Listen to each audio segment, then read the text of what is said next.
History ടിപ്സിൻ്റെ പുതിയ എപ്പിസോഡിലേക്ക് എല്ലാവർക്കും സ്വാഗതം.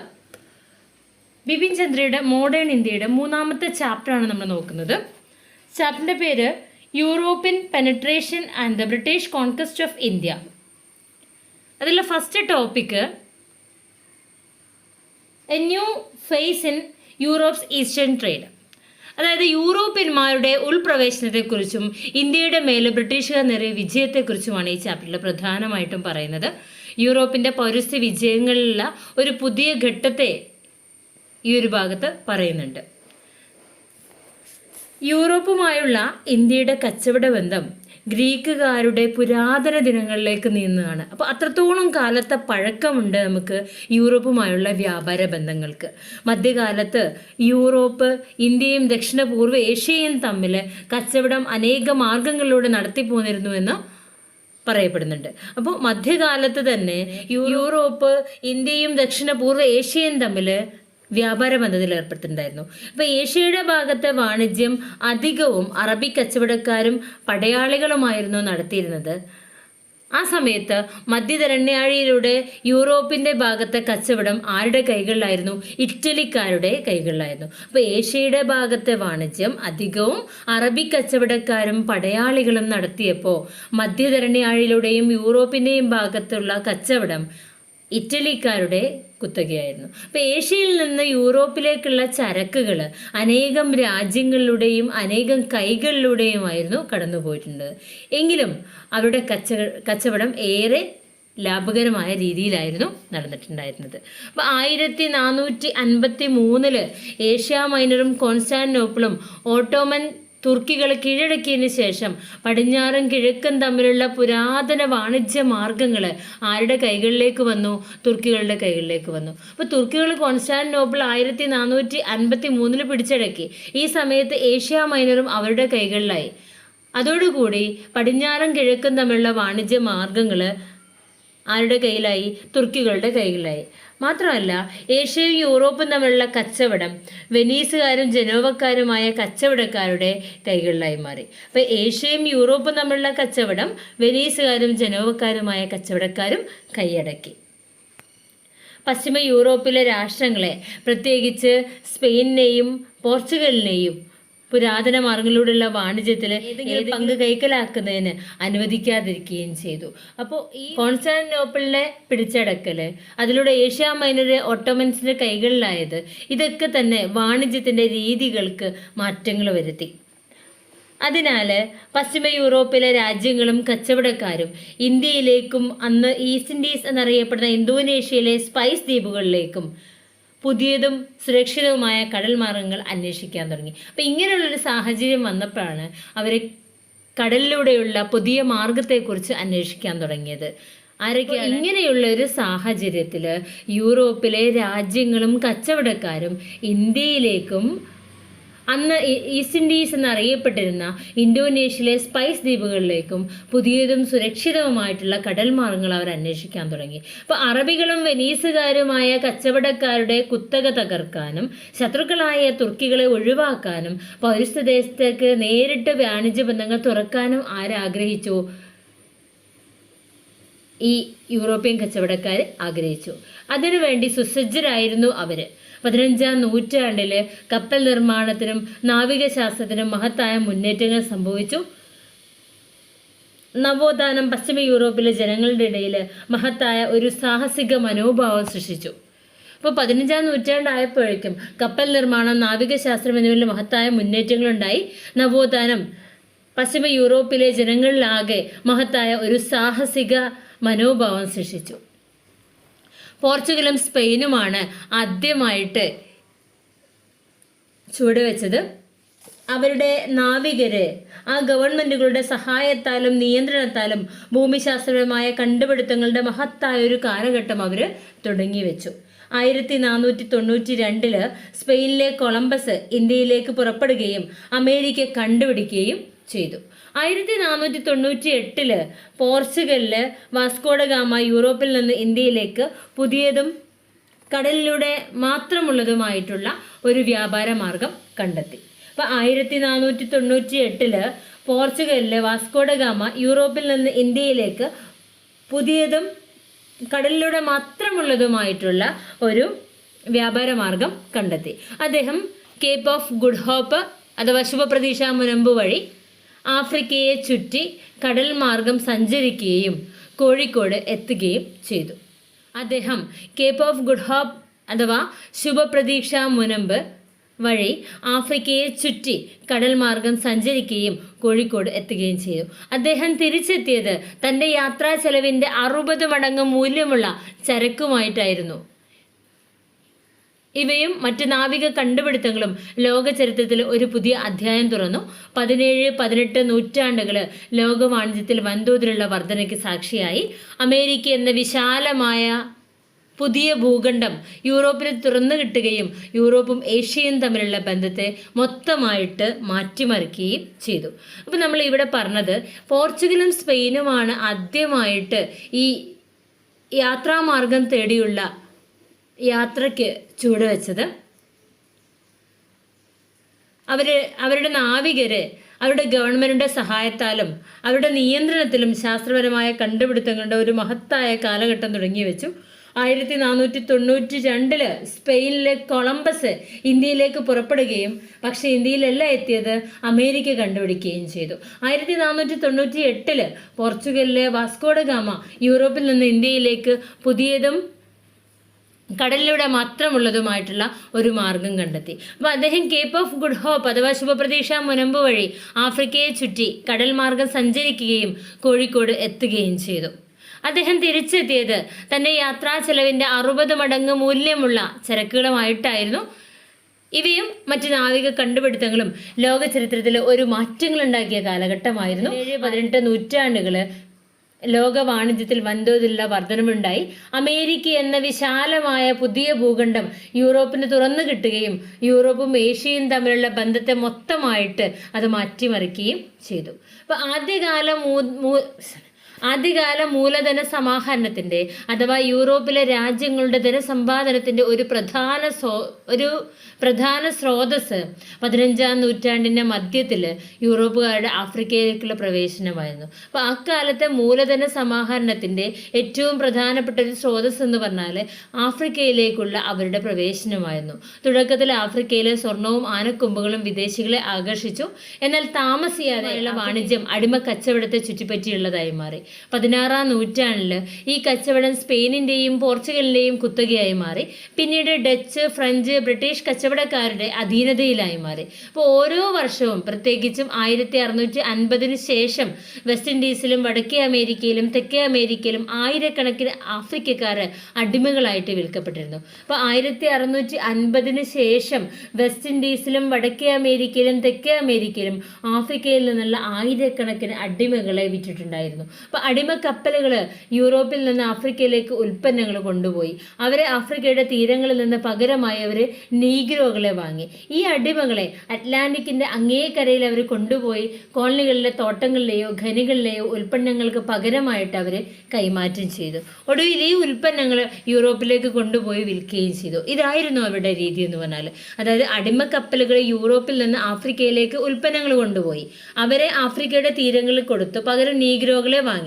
ഈ അടിമകളെ അറ്റ്ലാന്റിക്കിൻ്റെ അങ്ങേക്കരയിൽ കൊണ്ടുപോയി കോളനികളിലെ തോട്ടങ്ങളിലോ ഖനികളിലോ ഉള്ള ഉൽപ്പന്നങ്ങൾക്ക് പകരമായിട്ട് അവരെ കൈമാറ്റം ചെയ്തു. ഈ ഉൽപ്പന്നങ്ങൾ യൂറോപ്പിലേക്ക് അവർ കൊണ്ടുപോയി വിൽക്കുകയും ചെയ്തു. അപ്പം ഇംഗ്ലണ്ടിൻ്റെയും ഫ്രാൻസിൻ്റെയും വാണിജ്യ മേധാവിത്വം ഈ ത്രികോണ വാണിജ്യത്തിൽ നിന്നുള്ള ഭീമമായിട്ടുള്ള ലാഭത്തെ അടിസ്ഥാനമാക്കിയിട്ടുള്ളതായിരുന്നു. ഇതിലൊക്കെ പ്രധാന കണ്ണി എന്ന് പറഞ്ഞാൽ അടിമകൾ തന്നെയായിരുന്നു.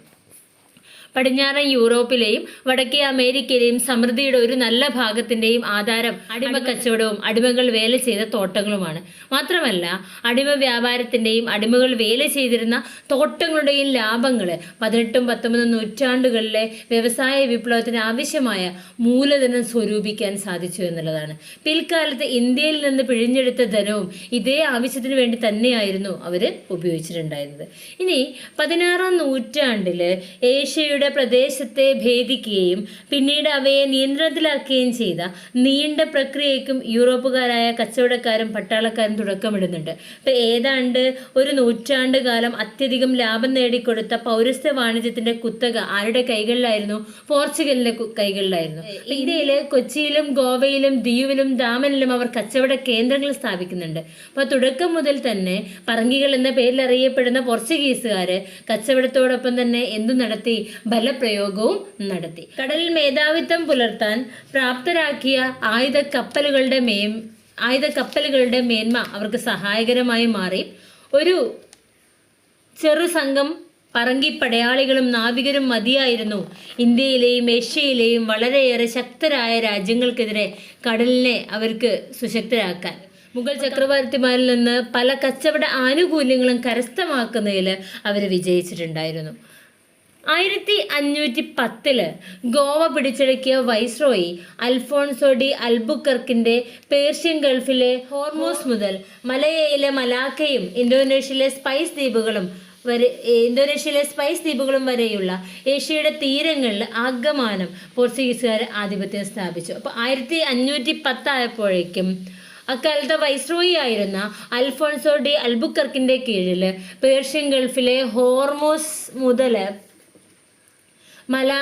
മലയായിലെ മലാക്കയും ഇന്തോനേഷ്യയിലെ സ്പൈസ് ദ്വീപുകളും വരെയുള്ള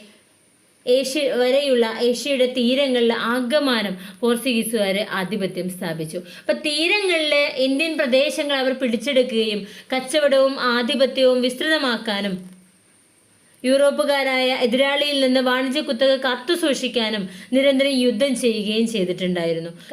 കടൽ കൊള്ളയ്ക്കും അവർ വിമുഖരായിരുന്നില്ല. മനുഷ്യത്വമില്ലാത്ത ക്രൂരതയ്ക്കും ആക്രമണങ്ങൾക്കും അവർ മുതിർന്നു.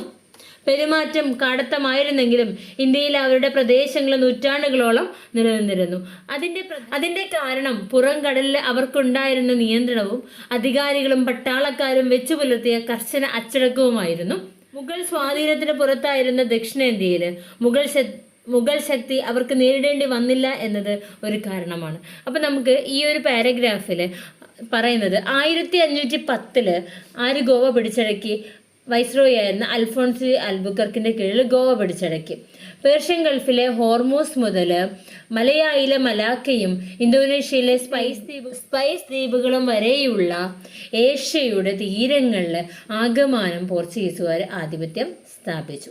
അപ്പം ഈ തീരങ്ങളിലെ ഇന്ത്യൻ പ്രദേശങ്ങൾ അവർ പിടിച്ചെടുക്കുകയും കച്ചവടവും ആധിപത്യവും വിസ്തൃതമാക്കാനും യൂറോപ്പുകാരായ എതിരാളികളിൽ നിന്ന് വാണിജ്യ കുത്തക കത്തു സൂക്ഷിക്കാനും അവർ നിരന്തരം ശ്രമിച്ചു. അപ്പം കടൽ കൊള്ളയ്ക്കും അവർ മടി കാണിച്ചില്ല.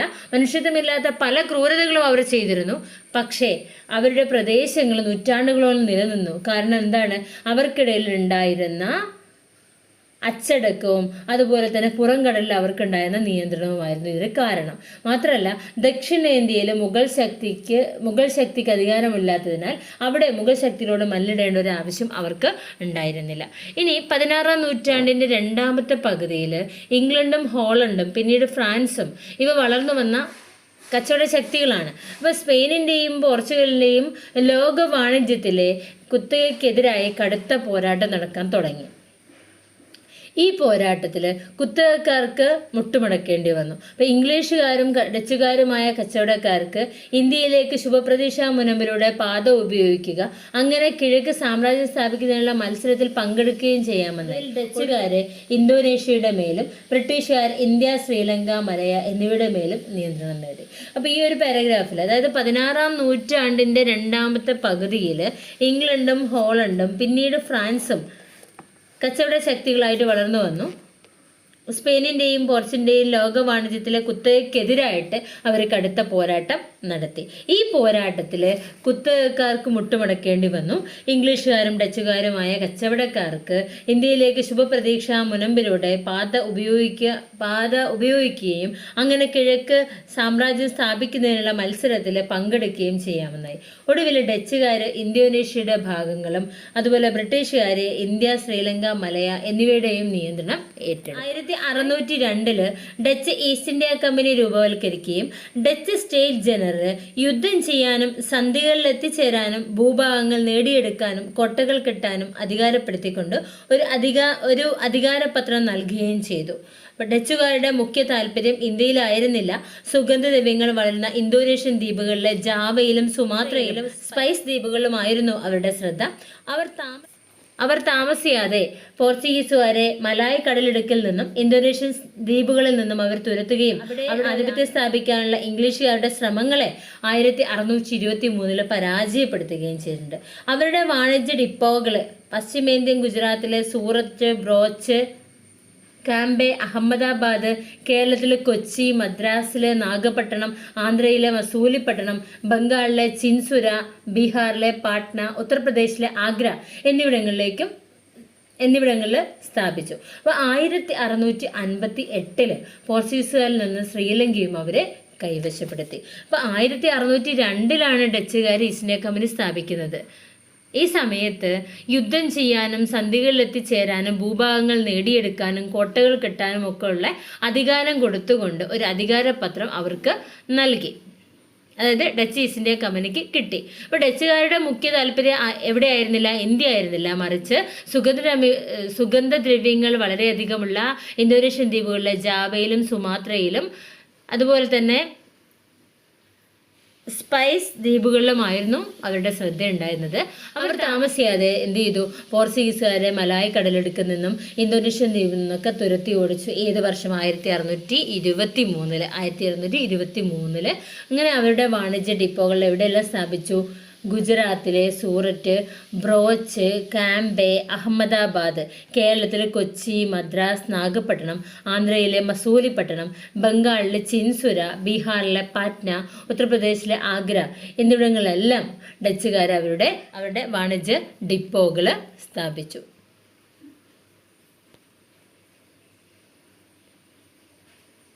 ഇംഗ്ലീഷ് കച്ചവടക്കാരും അത്യാർത്തിയോടെ ഏഷ്യയുടെ വാണിജ്യത്തിലേക്ക് ശ്രദ്ധിച്ചു. പോർച്ചുഗീസുകാരുടെ വിജയവും ഇടപാട് നടത്തിയിരുന്ന സമൃദ്ധിയുടെ ചരക്കുകളായ സുഗന്ധദ്രവ്യങ്ങൾ, കാലിക്കോ, പട്ട്, സ്വർണം, മുത്തുകൾ, ഔഷധങ്ങൾ കച്ചവടക്കാരുടെ സ്വപ്നങ്ങളെ തീപിടിപ്പിക്കുകയും ഇത്രയും ലാഭകരമായിട്ടുള്ള കച്ചവടത്തിൽ പങ്കെടുക്കുന്നതിന് അവരെ അക്ഷമരാക്കുകയും ചെയ്തു. കിഴക്കുമായി കച്ചവടം ചെയ്യാൻ ഒരു ഇംഗ്ലീഷ് സംഘടന അഥവാ കമ്പനി 1599 രൂപീകരിച്ച സാഹസിക കച്ചവടക്കാരെന്നറിയപ്പെടുന്ന ഒരു കൂട്ടം കച്ചവടക്കാരാണ്.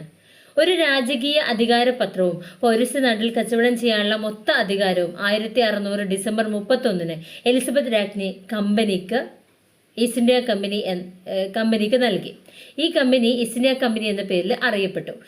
ഇന്ത്യയുടെ പശ്ചിമ തീരത്ത് സൂററ്റിൽ ഒരു ഫാക്ടറി തുറക്കുന്നതിനും രാജാവിന്റെ ആനുകൂല്യങ്ങൾ നേടിയെടുക്കാൻ ജഹാംഗീറിന്റെ രാജസദസ്സിലേക്ക് ക്യാപ്റ്റൻ ഹോക്കിൻസിനെ അയക്കാനും 1608 കമ്പനി തീരുമാനിച്ചു. അക്കാലത്തെ കച്ചവട ഡിപ്പോകൾക്ക് നൽകിയിരുന്ന പേരാണ് ഫാക്ടറി എന്നത്. ഇതിനെ തുടർന്ന് പശ്ചിമ തീരത്തെ ധാരാളം സ്ഥലങ്ങളിൽ ഫാക്ടറികൾ തുറക്കുന്നതിനുള്ള അനുവാദം ഒരു രാജകീയ ഫർമൻ പ്രകാരം ഇംഗ്ലീഷ് കമ്പനിക്ക് ലഭിച്ചു. ഈ ആനുകൂല്യം കൊണ്ട് ഇംഗ്ലീഷുകാർ തൃപ്തരായിരുന്നില്ല. 1615 അവരുടെ ദൂതനായ സർ തോമസ് റോ മുഗൾ രാജസദസ്സിലെത്തി മുഗൾ സാമ്രാജ്യത്തിന്റെ എല്ലാ ഭാഗങ്ങളിലും കച്ചവടം ചെയ്യാനും ഫാക്ടറികൾ തുറക്കാനുമായിട്ട് ഒരു രാജകീയ ഫർമൻ നേടിയെടുക്കുന്നതിൽ റോ വിജയിച്ചു. 1615 1662 പോർച്ചുഗീസുകാർ ബോംബെ ദ്വീപ് പോർച്ചുഗീസ് രാജകുമാരിയെ വിവാഹം ചെയ്ത അവസരത്തിൽ സ്ത്രീധനമായിക്കൊണ്ട് ചാൾസ് രണ്ടാമന് നൽകി. ആത്യന്തികമായി ഇന്ത്യയിൽ ഗോവ, ദാമൻ, ദിയു എന്നിവ ഒഴികെ എല്ലാ അധീന പ്രദേശങ്ങളും പോർച്ചുഗീസുകാർക്ക് നഷ്ടമായി. ഇന്തോനേഷ്യൻ ദ്വീപുകളിലെ സുഗന്ധദ്രവ്യ കച്ചവടം ഭാഗിച്ചെടുക്കുന്നതിനെ ചൊല്ലി ഇംഗ്ലീഷ് കമ്പനിയും ഡച്ച് കമ്പനിയും തമ്മിൽ പിണക്കത്തിലായി. ഈ രണ്ട് ശക്തികളും തമ്മിൽ ഇന്ത്യയിൽ കൂടെ യുദ്ധമുണ്ടായി. 1654 തുടങ്ങിയ ഈ സംഘർഷം 1667 അവസാനിച്ചു. ഈ വർഷം ഇന്ത്യയിലെ ഇംഗ്ലീഷ് പ്രദേശത്തെ ശല്യപ്പെടുത്താതിരിക്കാമെന്ന് ഡച്ചുകാര് സമ്മതിച്ചു. ഈ ഒരു ഭാഗത്ത് നമ്മൾ പറഞ്ഞത് ഇംഗ്ലീഷ് കച്ചവടക്കാരും ഏതിലേക്ക് വന്നു? അത്യാർത്തിയോടുകൂടി ഏഷ്യയുടെ വാണിജ്യത്തിലേക്ക് ശ്രദ്ധിച്ചു. പോർച്ചുഗീസുകാരുടെ വിജയവും ഇടപാട് നടത്തിയിരുന്ന സമൃദ്ധിയുടെ ചരക്കുകളായ സുഗന്ധദ്രവ്യങ്ങളെ കാലിക്കോ, പട്ട്, സ്വർണം, മുത്ത്, ഔഷധങ്ങൾ, കളിമൺ പാത്രങ്ങൾ, എബണി എന്നിവയും നേടിയെടുത്ത ഉയർന്ന ലാഭവും ആരെ പ്രേരിപ്പിച്ചു? ഇംഗ്ലീഷുകാരെ എന്തിനു പ്രേരിപ്പിച്ചു? ഏഷ്യയുമായുള്ള കച്ചവടത്തിന് പ്രേരിപ്പിച്ചു. അപ്പോൾ കിഴക്കുമായിട്ടുള്ള കച്ചവടം ചെയ്യാൻ ഒരു സംഘടന അവർ രൂപീകരിച്ചു. 1599 രൂപീകരിച്ച ഈ സംഘടനയുടെ പേര് സാഹസിക കച്ചവടക്കാർ, അഡ്വഞ്ചേഴ്സ് എന്നുള്ള പേരിലായിരുന്നു ആ ഒരു കച്ചവട സംഘത്തിൻ്റെ പേര്, സാഹസിക കച്ചവടക്കാർ. ഒരു രാജകീയ അധികാരപത്രവും പൗരസ്ത്യദേശത്ത് കച്ചവടം ചെയ്യാനുള്ള അനുമതിയും 1600 ഡിസംബർ 31 ആര് നൽകി? എലിസബത്ത് രാജ്ഞി കമ്പനിക്ക് നൽകി. അവർ ഈസ്റ്റ് ഇന്ത്യ കമ്പനി എന്ന പേരിൽ ഒരു കമ്പനി രൂപീകരിച്ചു. അങ്ങനെ ഇന്ത്യയുടെ പശ്ചിമ തീരത്ത് സൂററ്റിൽ ഒരു ഫാക്ടറി തുറക്കുന്നതിനും രാജാവിൻ്റെ ആനുകൂല്യങ്ങളും നേടിയെടുക്കാൻ ജഹാംഗീറിൻ്റെ രാജസദസ്സിലേക്ക് ക്യാപ്റ്റൻ ഹോക്കിൻസിനെ അയക്കുകയും 1608 കമ്പനി തീരുമാനിച്ചു. അപ്പോൾ അക്കാലത്തെ ഡിപ്പോകൾക്ക് നൽകിയിരുന്ന പേരാണ് എന്ത്? ഫാക്ടറി എന്നുള്ളത്. ഇതിനെ തുടർന്ന് പശ്ചിമ തീരത്ത് ധാരാളം സ്ഥലങ്ങളിൽ ഫാക്ടറി തുറക്കുന്നതിനുള്ള അനുവാദം ഒരു രാജകീയ ഫർമം പ്രകാരം ആർക്ക് കിട്ടി? ഇംഗ്ലീഷ് കമ്പനികൾക്ക് കിട്ടി. അപ്പോൾ ജഹാംഗീറിൻ്റെ കൊട്ടാരത്തിലേക്ക് ആദ്യം ആര് വന്നു? 1608 ക്യാപ്റ്റൻ ഹോക്കിൻസ് വന്നു. 1600 ഡിസംബർ 31 പെർമിഷൻ കിട്ടുന്നത്, അതായത് ഇങ്ങനെ ഒരു കമ്പനി രൂപീകരിക്കുന്നത്. 1608 ജഹാംഗീറിൻ്റെ കൊട്ടാരത്തിലേക്ക് വരുന്നത്. ദെൻ 1615 തോമസ് റോ മുഗൾ രാജസദസ്സിൽ എത്തുന്നുണ്ട്.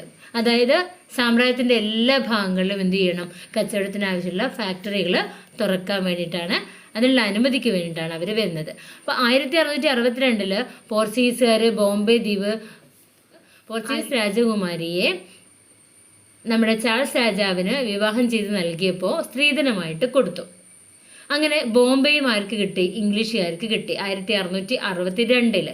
ആത്യന്തികമായി ഇന്ത്യയിലെ ഗോവ, ദാമൻ, ദിയു എന്നിവ ഒഴികെ എല്ലാ അധീന പ്രദേശങ്ങളും പോർച്ചുഗീസുകാർക്ക് നഷ്ടമായി. അപ്പോൾ ഇന്തോനേഷ്യൻ ദ്വീപുകളിലെ സുഗന്ധദ്രവ്യ കച്ചവടം ഭാഗിച്ചെടുക്കുന്നതിനെ ചൊല്ലി ഇംഗ്ലീഷ് കമ്പനിയും ഡച്ച് കമ്പനിയും തമ്മിൽ പിണങ്ങി. ഈ രണ്ട് ശക്തികളും തമ്മിൽ ഇന്ത്യയിൽ കൂടുതൽ സംഘർഷത്തിലായി. 1654 ഈ ഒരു സംഘർഷം ആരംഭിച്ചു. 1667 ഇത് അവസാനിച്ചു. ഈ സമയത്ത് ഇംഗ്ലീഷുകാർ ഇന്തോനേഷ്യയിലെ എല്ലാ അവകാശവാദങ്ങളും അവർ ഉപേക്ഷിച്ചു. ഇന്ത്യയിലെ ഇംഗ്ലീഷ് പ്രദേശത്തെ ആരും ശല്യപ്പെടുത്തില്ല, ഡച്ചുകാരും ശല്യപ്പെടുത്തില്ല എന്ന് അവർ സമ്മതിച്ചു. ഇനി നമുക്ക് ഇംഗ്ലീഷ് ഈസ്റ്റ് ഇന്ത്യ കമ്പനിയുടെ കച്ചവടത്തിൻ്റെയും സ്വാധീനത്തിൻ്റെയും വളർച്ച എന്ന ഭാഗമാണ് നോക്കാനുള്ളത്. നമുക്ക് നെക്സ്റ്റ് വീഡിയോയിൽ നോക്കാം. Okay, thank you.